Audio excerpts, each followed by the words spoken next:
L'image de Napoléon, le législateur, le stratège, le conquérant, est restée dans toutes les mémoires.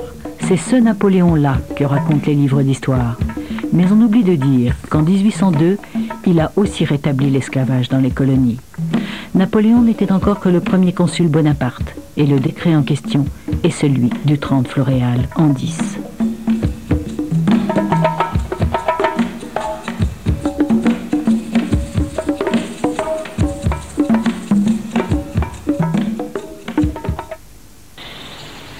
Bonaparte veut sortir du désordre économique de la Révolution. Il veut restaurer aux colonies l'économie florissante des plantations, la production de canne à sucre, et donc l'esclavage. Dans l'océan Indien sont concernées l'île Maurice et la Réunion. Aux Amériques, la Martinique, la Guadeloupe, la Guyane, et surtout l'île de Saint-Domingue, la plus riche des colonies.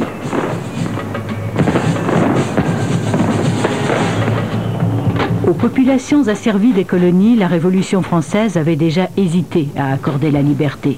L'étincelle est venue de Saint-Domingue, justement, en août 1793.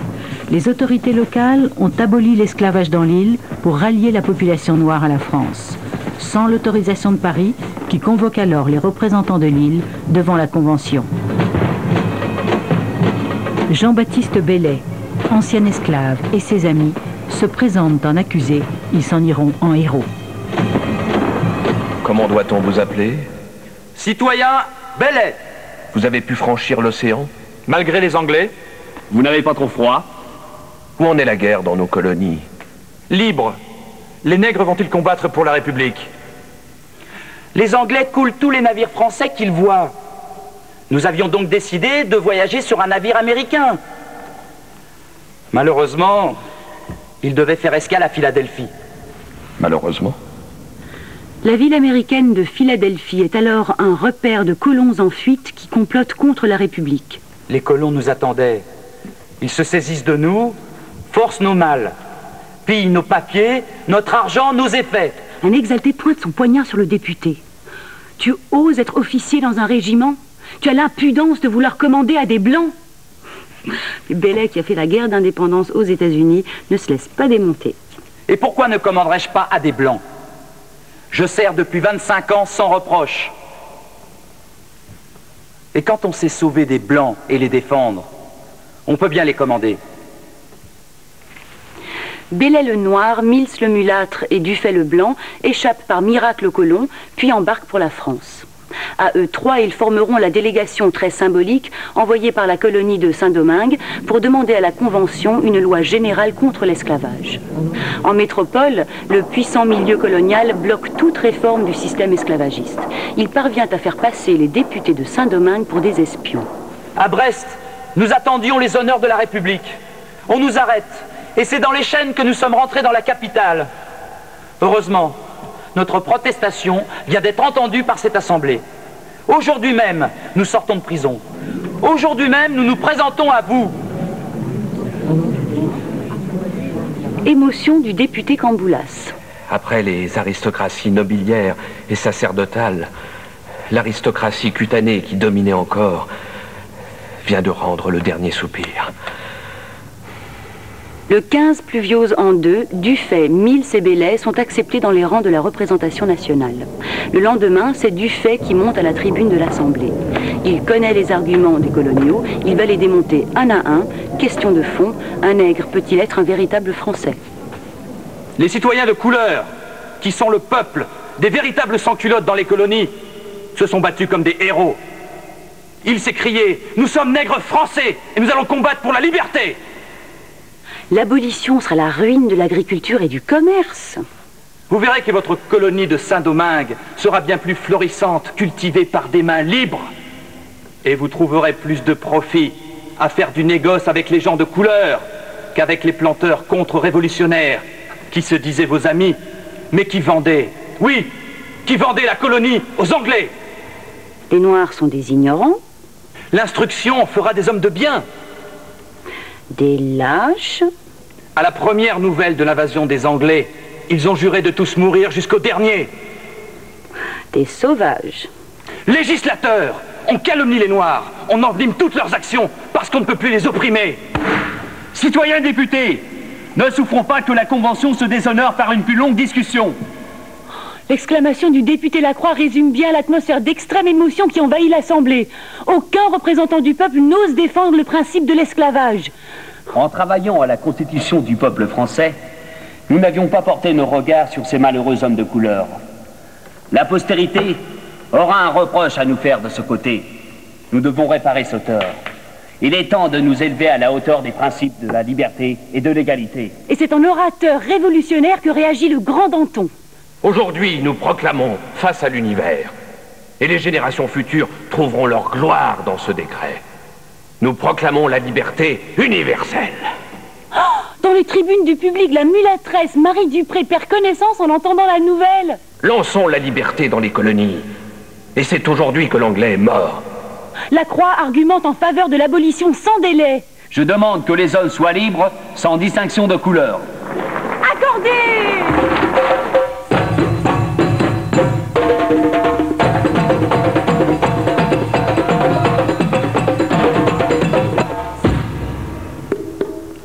Lorsqu'est approuvé le décret abolissant l'esclavage le 16 Pluviose an 2, la Convention renvoie le texte vers le comité de salut public pour sa bonne exécution. En fait, en ces temps troublés, le comité a d'autres problèmes à régler. Le décret sera ou mal ou pas du tout appliqué aux colonies.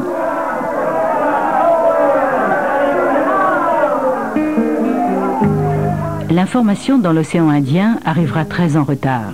Dans l'actuelle île Maurice, on cachera le texte aux esclaves. À La Réunion, quasi autonome depuis la Révolution, les deux émissaires apportant le décret seront réembarqués promptement et les soldats arrivés avec eux repartiront quelques mois plus tard. En fait, l'abolition dans l'océan Indien ne sera jamais appliquée.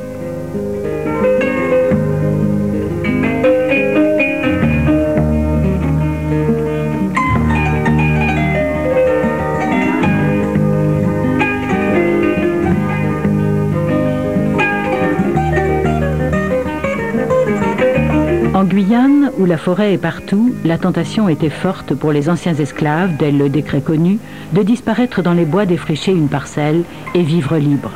Ils avaient en cela l'exemple des esclaves de la colonie voisine, la Guyane hollandaise.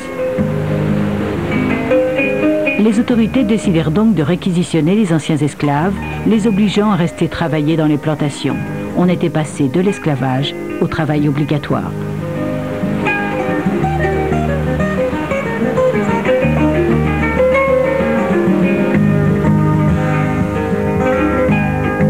À cette époque, en Martinique, les planteurs ont préféré devenir anglais que d'accepter la Révolution. Le 19 février 1793 est signé le fameux traité de Whitehall entre les seigneurs de la Martinique et les autorités britanniques. Ce traité dit en gros plusieurs choses. Premièrement, les Blancs créoles de la Martinique acceptent de livrer à Sa Majesté Georges III d'Angleterre la Martinique. Mais en échange, le roi d'Angleterre prend l'engagement de maintenir l'ordre colonial ancien, de ne pas toucher à la société inégalitaire, de préserver les privilèges des Blancs créoles. En raison de ce traité et de l'occupation anglaise, en Martinique, il ne sera jamais question d'abolition.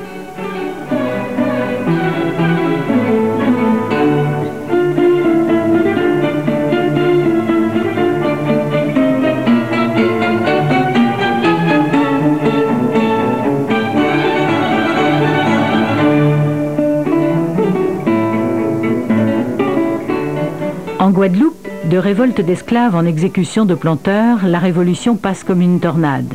En 1794, au moment où en France on abolit l'esclavage, l'île est occupée par les Anglais. Et ce sera Victor Hugues qui libérera la Guadeloupe et proclamera en juin l'abolition. Pendant 4 ans, pour se faire obéir, Victor Hugues fera régner la terreur. Et pour restaurer l'ordre économique, il astreindra les anciens esclaves au travail obligatoire.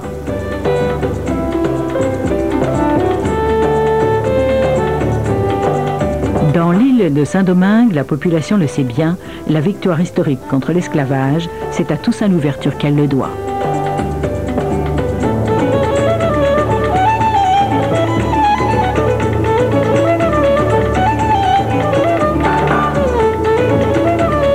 Désormais, Toussaint a le pouvoir de diriger de fait toute la partie française de l'île. Je suis Toussaint Louverture. Mon nom vous est peut-être connu. J'ai entrepris de me venger. Je veux que la liberté et l'égalité règnent à Saint-Domingue. Je travaille à les réaliser.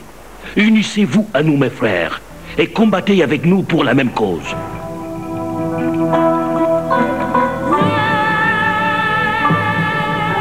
Son activité dans les années qui vont suivre va consister à lutter à l'extérieur contre les ennemis et à l'intérieur contre les mulâtres.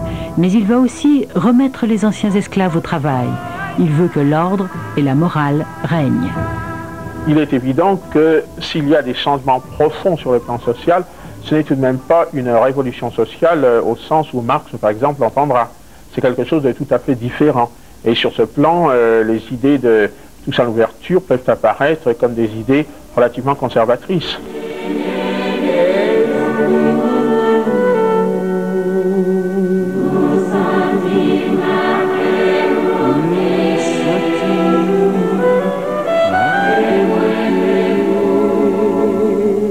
En France, pendant ce temps, la situation politique évolue. Toussaint découvre la puissance grandissante d'un militaire, Bonaparte. Bonaparte aussi s'intéresse à Saint-Domingue. D'abord, il cherche à gagner du temps. Les titres et les éloges pleuvent sur Toussaint Louverture. Bonaparte, quand il lui écrit, commence par « le premier des Blancs au premier des Noirs ».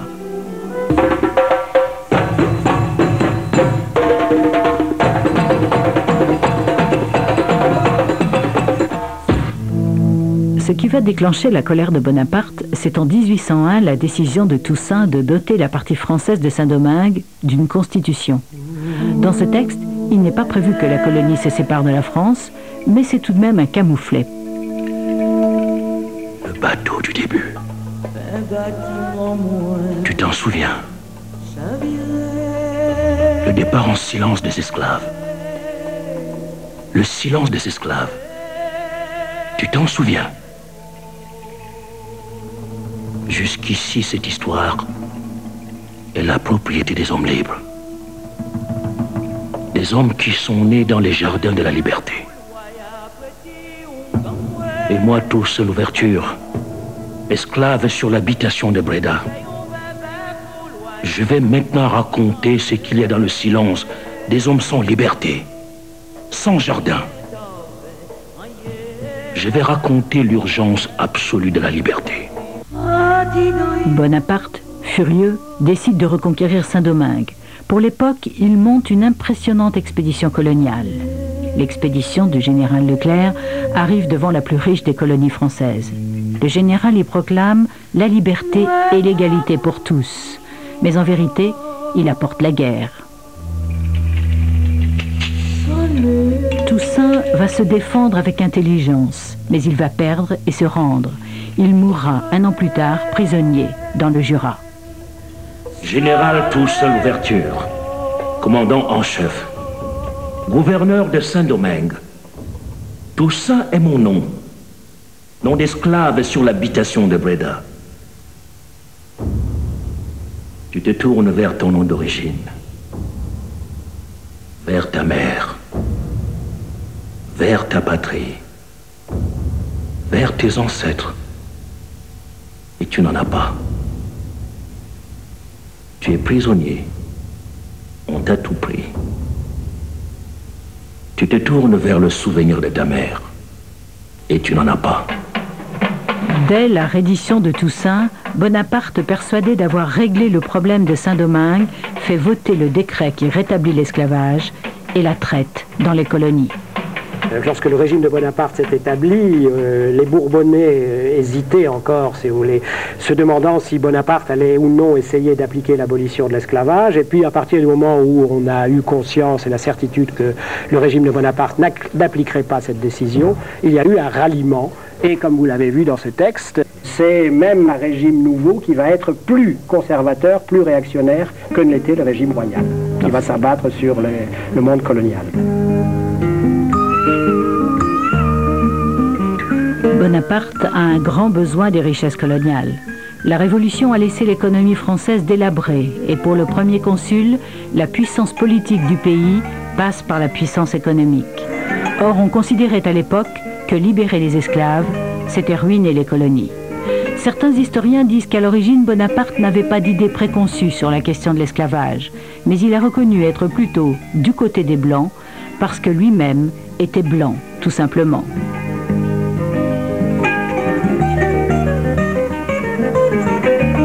On a dit que pour prendre cette décision de rétablir l'esclavage, Bonaparte s'était laissé influencer et que le décret avait été préparé, ici, dans la bibliothèque de la Malmaison. L'œuvre essentielle du consulat s'est tenue ici, dans cette bibliothèque. Il passait sa vie entre les Tuileries et Malmaison pendant les années 1800, 1801, 1802, jusqu'à l'automne de 1802. Donc certainement, il y a pensé dans cette pièce-là. Dire qu'il a signé le décret, je ne le crois pas, parce que les décrets officiels étaient signés dans la résidence officielle du consul, c'est-à-dire aux Tuileries. Mais c'est évident qu'il a dû y penser. Joséphine, son épouse, elle-même fille de planteur martiniquais, aurait usé de son charme pour pousser, dit-on, Bonaparte à prendre ce décret. Il avait là un tableau qui la représente l'année d'avant, 1801, à 38 ans. C'est une femme qui avait plus de grâce que de beauté. Ce n'était pas une grande beauté. C'est une femme qui avait une démarche extrêmement souple, beaucoup de grâce, de nonchalance, et qui évidemment essayait des ans de réparer l'irréparable outrage par force phare, toilette, cosmétique. Elle passait quand même tous les matins 3 heures à sa toilette avant de descendre dans sa salle à manger.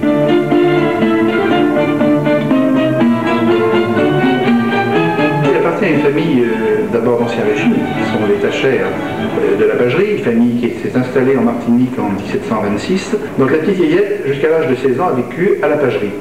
La Pagerie est une petite plantation, pas très importante. On pense qu'elle avait trouvé le cadre de l'île trop étroit pour elle et il y a des gens comme ça qui ont envie de connaître un peu l'aventure et de quitter le lieu sur lequel ils sont nés. Et c'est vrai qu'elle s'est immédiatement adaptée à la société parisienne. Elle a été très en vue en épousant le vicomte Alexandre de Beauharnais. C'est une femme qui était présentée à la cour, donc qui vraiment était tout à fait dans son élément dans la société parisienne de son temps. Elle a toujours été près des hommes de pouvoir. Après ça a été Barras, après ça a été Bonaparte, après ça a été le tsar Alexandre, sans pour ça imaginer qu'il y ait des problèmes, des relations sexuelles. C'est vraiment le pouvoir qui amène l'argent, une vie agréable, ce qu'elle a toujours aimé.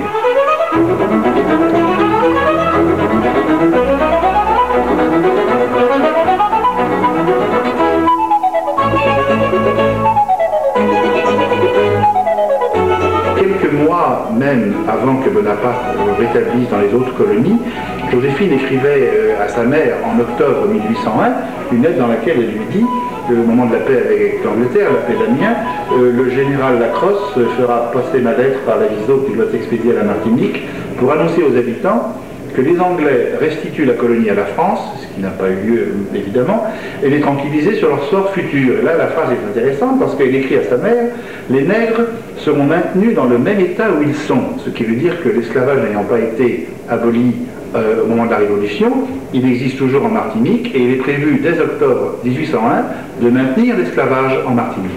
Donc c'est déjà dans l'idée de Bonaparte. Il y a une lettre qu'elle écrit en 1805 à sa mère, au moment où l'empereur déjà a été couronné, depuis Malmaison d'ailleurs. Elle écrit la chère maman, etc. Vous devez être à la Martinique bien contente de l'empereur, puisqu'il vous a envoyé beaucoup de vaisseaux et de troupes. Jamais vous n'avez eu une garnison aussi nombreuse que celle que vous avez. Ce qui me fait d'autant plus de plaisir qu'indépendamment de l'avantage de vous mettre à l'abri des Anglais, elle a celui de contenir les Noirs. Donc c'est également une phrase dans laquelle elle en parle, parce que pour elle, c'est l'autorité. Et il n'y a que l'autorité qui rendra la colonie prospère.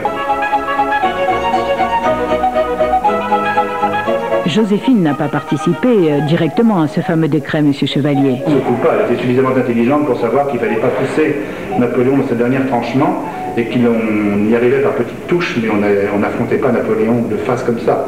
Jamais, au grand jamais, elle aurait suggéré à l'empereur une quelconque mesure. Ce décret d'abolition de l'esclavage est la décision de Napoléon et de lui seul. Qu'elle ait été satisfaite qu'on l'applique, certes, puisque évidemment ça sauvait ses intérêts financiers, mais d'y participer, Napoléon n'aurait même pas toléré.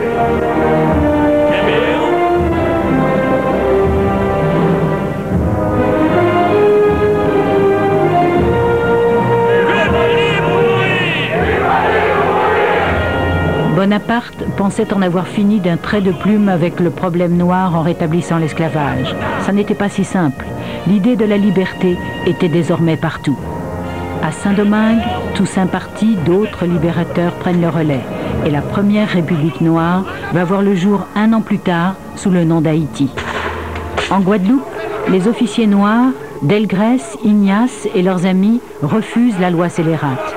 Ils se battent jusqu'à la mort pour la liberté. Mais il faudra encore attendre 46 ans pour que cette fois, définitivement, l'esclavage en France et aux colonies soit aboli.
Ce décret haï du 30 Floréal en 10 fait encore aujourd'hui une victime.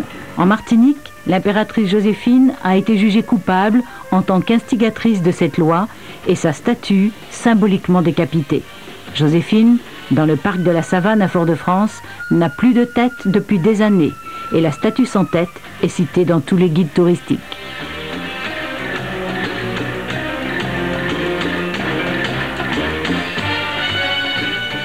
C'est elle qui avait demandé à Napoléon de rétablir l'esclavage en Martinique. Je trouve que c'est une manifestation du peuple antillais et que je trouve ça un peu normal. Il vaut mieux mettre sa tête pour mieux que ce serait mieux. Bon, parce que là, ça fait plutôt bizarre de voir sa tête. Ça fait qu'à pas mettre les Noirs en esclavage. La ville a fait refaire une tête par une artiste de renommée internationale. Nous avons donc une tête tout à fait identique dans les dépôts municipaux qui attend sa mise en place. Et pourquoi Joséphine n'a-t-elle pas retrouvé sa tête? Nous espérions que la police nationale prendrait possession de local qui avait été mis à sa disposition sur la Savane et qui sécuriserait un peu ce secteur. Donc, jusqu'à nouvel ordre, la tête reste dans cette caisse et vous ne la verrez pas. Joséphine, qui avait sauvé sa tête pendant la Révolution, l'a donc perdue chez elle, en Martinique.